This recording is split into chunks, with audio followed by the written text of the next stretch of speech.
Quant à l'expression bizarre d'agroécologie, c'est le faux-nez d'une véritable obsession pour la destruction de notre puissance agricole. À la réunion organisée par Nicolas Hulot au Muséum d'Histoire Naturelle, à laquelle avaient été conviés un certain nombre de présidents et de dirigeants des grandes associations écologistes françaises, Greenpeace, les Amis de la Terre, le réseau Action Climat, Écologie sans frontières et la Ligue de protection des oiseaux. La presse n'avait pas été admise à assister à ce débat qui a été passionnant et qui a duré environ 1 heure. Le premier thème abordé a été celui des OGM, pour lequel le candidat a proposé un Grenelle de l'environnement au mois de septembre 2007. Divers autres sujets ont été abordés, allant des incinérateurs au nucléaire, mais également à la mise en œuvre proposée par Nicolas Sarkozy d'une TVA à taux réduit pour tous les produits écologiquement propres qui seraient mis sur le marché à compter de 2008. En matière de biodiversité, Alain Bougrain-Dubourg a proposé que le patrimoine naturel soit considéré par l'État comme un patrimoine à part entière. Quant à l'expression bizarre d'agroécologie, c'est le faux-nez d'une véritable obsession pour la destruction de notre puissance agricole qui serait remplacée par la possibilité donnée aux bobos d'aller faire leurs courses à la ferme dans le cadre des circuits courts.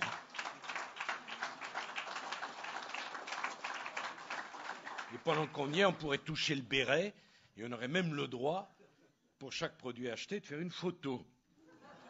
Ce n'est pas les agriculteurs pour moi, ce n'est pas une espèce en voie de disparition et ce ne sont pas des cantonniers. Je précise avoir le plus grand respect pour les cantonniers.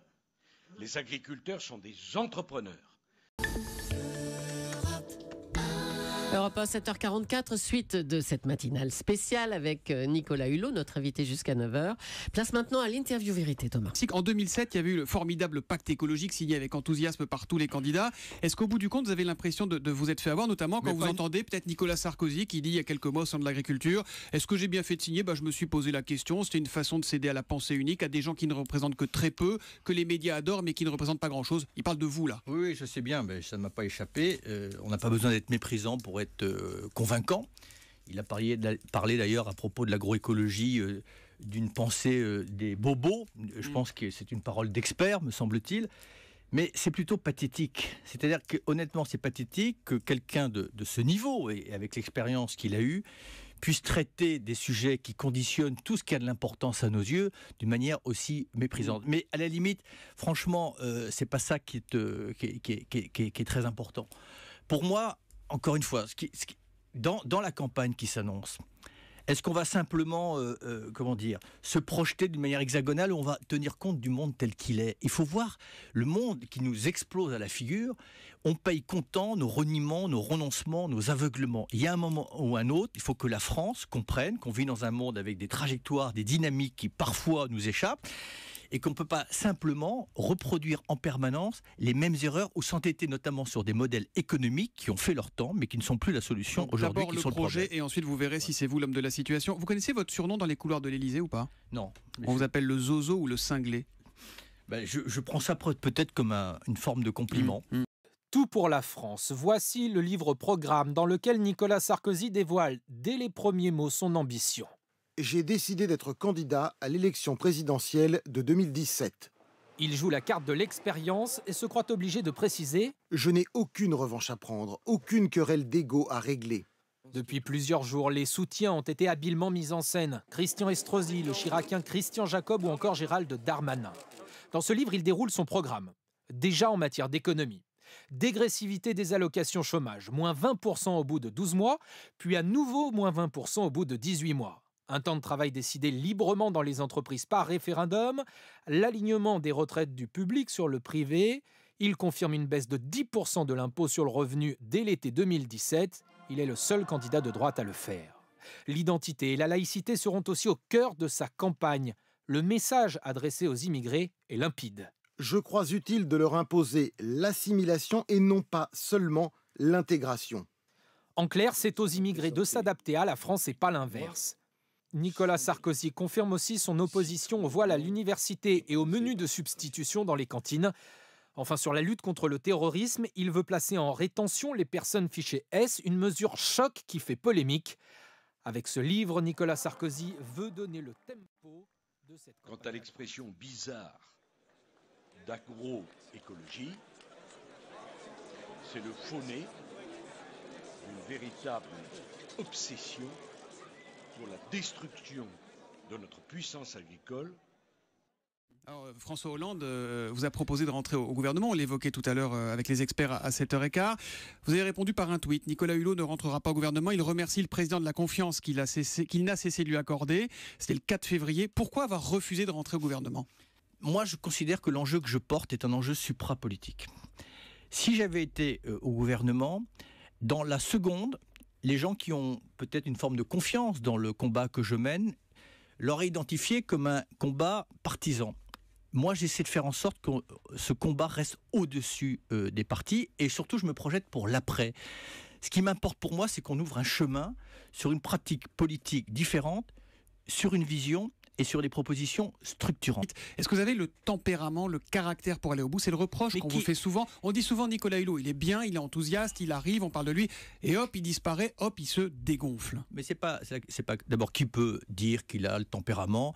Est-ce que François Hollande savait à l'avance qu'il aurait le tempérament ? En tout cas, il s'est découvert pour avoir le tempérament, parce qu'il faut avoir effectivement, vous l'avez raison, les épaules et le cerveau solide dans la situation dans laquelle nous nous trouvons. Je pense que seule l'expérience pourra vous le dire. Si je dis, c'est pas tant que je disparais, c'est que je pense qu'il y a des moments pour l'action, il y a des moments pour la communication, mais il y a aussi des moments très nécessaires sur la réflexion. Et on ne peut pas mener les trois de front. Là, c'est le temps de la réflexion.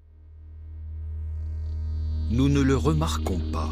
Nous marchons dessus, le foulons aux pieds, tous les jours. Pourtant, nous avons besoin de lui, comme l'air que nous respirons. Il est grand temps de parler du sol. Grand temps de le protéger. Sans lui, il n'y a pas de vie. Il nous nourrit et nous sommes responsables pour lui. Le sol résulte de la dégradation progressive des roches sous l'action du soleil, du vent et de la pluie, des animaux et des plantes. C'est ainsi qu'en 2000 ans se crée une couche de 10 cm de sol fertile. 10 cm seulement en 2 millénaires. Un sol que nous épuisons en quelques années, perdu à jamais. Les forêts et les plantes protègent le sol. Chaque année pourtant, 13 millions d'hectares de forêts sont défrichés et les champs exploités de façon inadéquate. À cela s'ajoutent les monocultures et l'exploitation des versants. Après les récoltes, le sol reste nu, sans protection. Tout cela accélère considérablement l'érosion. 24 milliards de tonnes de sol fertile dissipées par le vent, emportées par les pluies. Rien qu'en 2011. Une perte de 3,4 tonnes par personne, tout âge confondu. L'érosion coûte à chacun d'entre nous 60 € par an, soit un total de 420 milliards d'euros à l'échelle mondiale. Une somme exorbitante. En outre, nos villes se développent à vive allure. Chaque année, en Europe, l'équivalent d'une ville comme Berlin est transformé en espace urbain. La moitié de ces espaces sont scellés. Plus rien n'y pousse. Les sols fertiles sont limités et donc infiniment précieux. Tel est le constat des investisseurs et des États. La course au sol est déjà lancée. L'accaparement des terres, souvent avec des moyens douteux à des fins douteuses. Des millions d'hectares de terre changent ainsi de main chaque année. Le résultat, des vies ruinées, des familles déracinées, au premier rang, les plus démunis. Ils ont rarement le choix. Parce qu'ils ont besoin de terre, ils détruisent les forêts pour survivre. Il nous faut plus que jamais des terres saines et fertiles. On estime que d'ici 2050, il y aura moitié moins de terres arables disponibles par tête d'habitant dans le monde. Mais déjà aujourd'hui, 1 milliard de personnes se couchent chaque soir, le ventre vide. C'est 1 milliard de trop. Et ce nombre ne cessera de croître chaque jour si nous ne distribuons pas les terres équitablement, si nous n'augmentons pas sensiblement le rendement de chaque portion de terre, ou si nous ne découvrons pas une seconde terre. Mieux vaut cependant ne pas trop compter là-dessus. La question des sols mobilise trop peu notre attention, ou celle de nos décideurs politiques. Nous voyons les rayons de nos supermarchés bien remplis et croyons qu'il en sera toujours ainsi. Nous vivons à crédit, aux dépens des sols.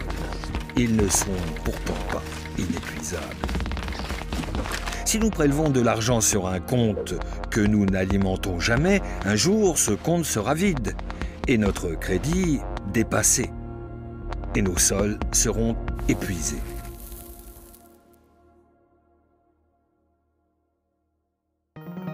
Mais voilà la bonne nouvelle. Nous savons depuis longtemps comment préserver le sol pour nos enfants. Rappelons-nous, le sol est une matière vivante, sensible, qui a besoin d'être choyée. Ce n'est pas une usine. Le droit à la terre, c'est un droit de tous. Ce droit doit être sauvegardé par la loi. Nous ne pouvons pas laisser notre fondement de la vie disparaître sous l'asphalte. Les cartes sont entre nos mains. Nous devons ouvrir les yeux et réussir à appliquer nos connaissances, afin de ne pas sentir un jour le sol se dérober sous nos pieds.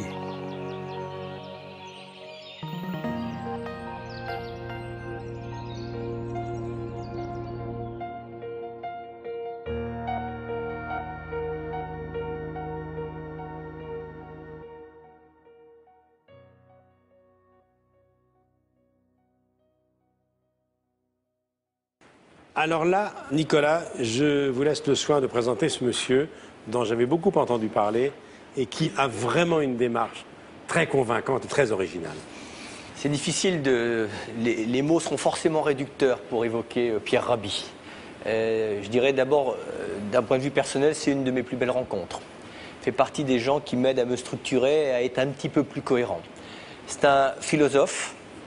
Il est un écrivain remarquable. Moi, je l'ai découvert au départ par un livre qui s'appelait Paroles de terre, mais maintenant, tous ces livres, je les bois, je les surligne, je les... Voilà. D'ailleurs, il y a quelques formules dans mon propre film qui sont quasiment des emprunts. Vous a inspiré. Mais on entend sa voix, on entend ses mots. On entend sa voix, mais par exemple, quand je parle de la sobriété heureuse dans le film, c'est une notion qui est très chère à Pierre Rabhi. C'est un homme profondément humaniste, et ce sont ces hommes que le hasard de l'existence vous fait rencontrer et qui vous empêche, parce que ça serait une totale erreur, de désespérer de l'humanité. Alors on va lui donner la parole.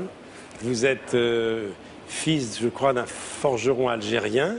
Vous avez été élevé par une famille française. Oui. Qu'est-ce que vous avez fait avant de vous installer en Ardèche? Car vous habitez l'Ardèche. Qu'est-ce que vous avez fait? Vous êtes ouvrier, je crois. Je suis de ces gens qu'on appelle les doubles cultures, c'est-à-dire des gens que l'histoire a un petit peu saisi en les déviant de leur histoire personnelle. On a commencé par m'apprendre, quand je suis allé à l'école, évidemment je suis de tradition musulmane du sud de l'Algérie, petite oasis du sud de l'Algérie, d'ascendance plutôt nomade. Vous voyez, mon corps est léger, c'est fait pour bouger. On ne transporte rien de superflu. Comme celui de Théodore Monod. Pas de superflu, donc juste le nécessaire. Et puis, je suis tombé dans une période, dans une phase historique où la France, ayant colonisé l'Algérie, étant moi-même sujet français, donc je suis allé à l'école et j'ai appris évidemment que mes ancêtres étaient des Gaulois, bien sûr.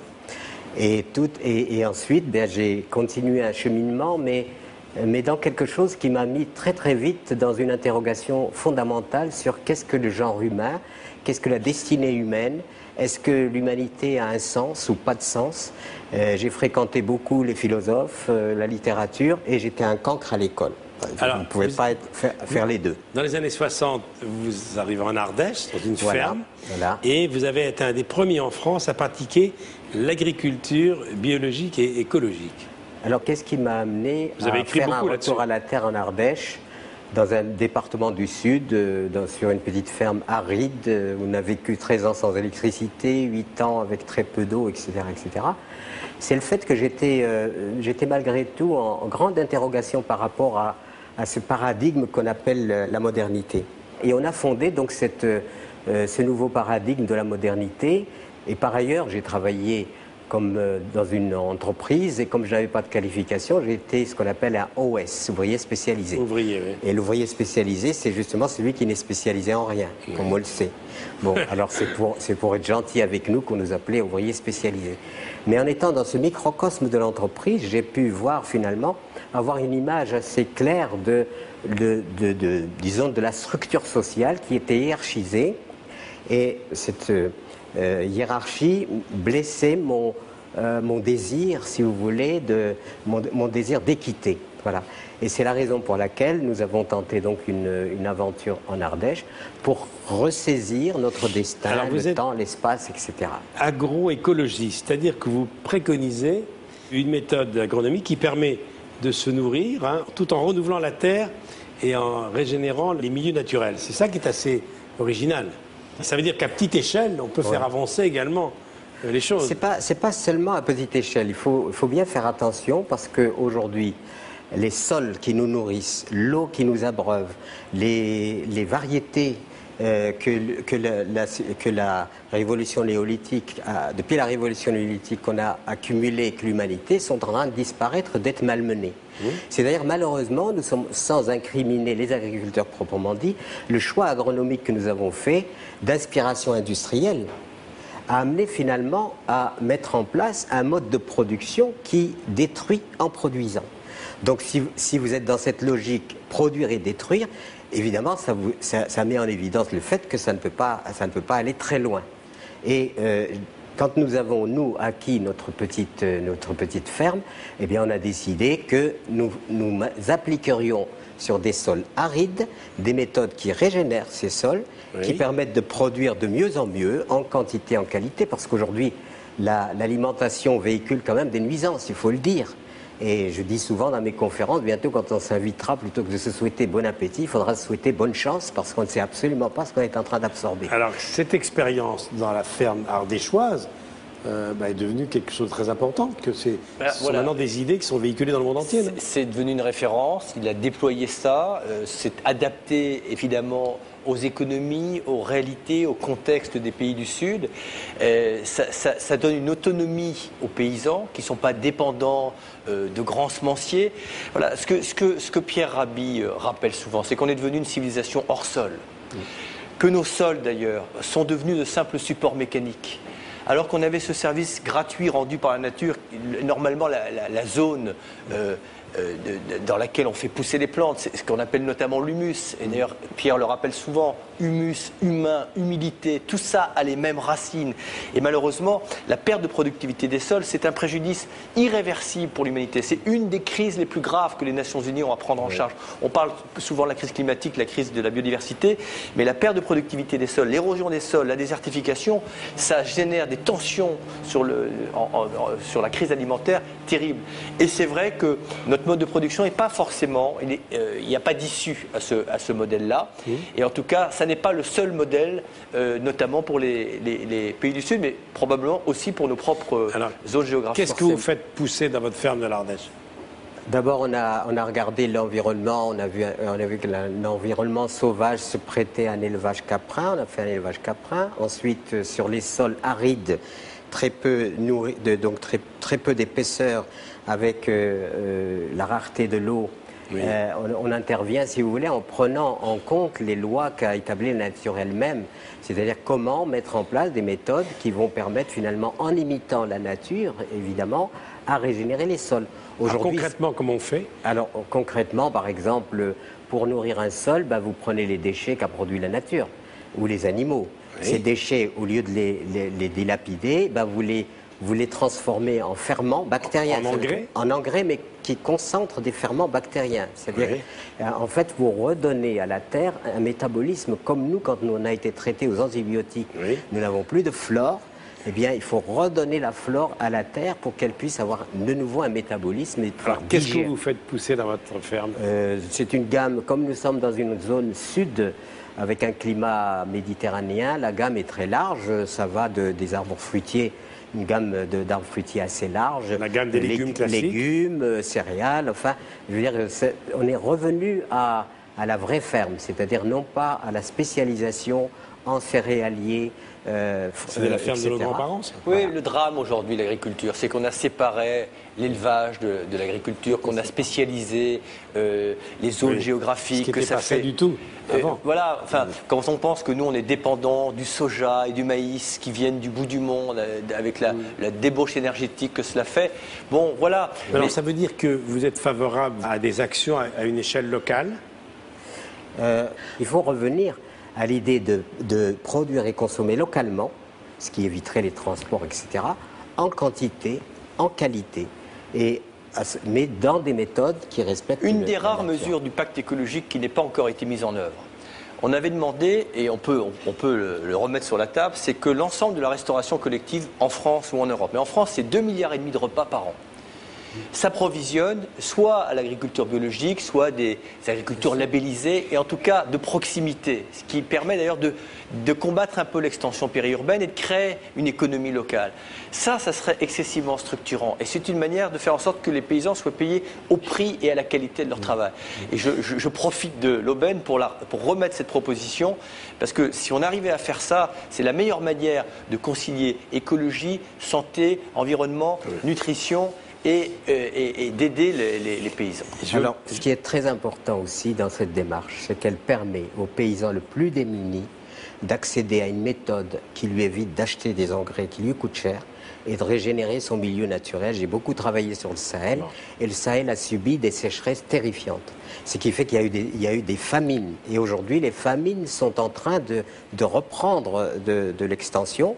Et tout notre travail, c'est de dire qu'un individu peut accéder à des techniques, et ces techniques qui sont à sa portée, non seulement vont lui permettre de produire en quantité et en qualité, mais vont lui permettre aussi, par la gestion de l'eau fluviale, par les micro-barrages, par le reboisement, de reconstituer, si vous voulez, son milieu écologique. Eh bien, je renvoie les téléspectateurs du Mans Dimanche à une de vos conférences, car vous en donnez beaucoup, et à un livre que vous avez fait ensemble en 2005, oui.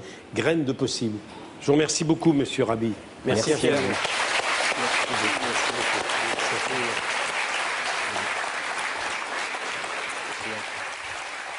beaucoup.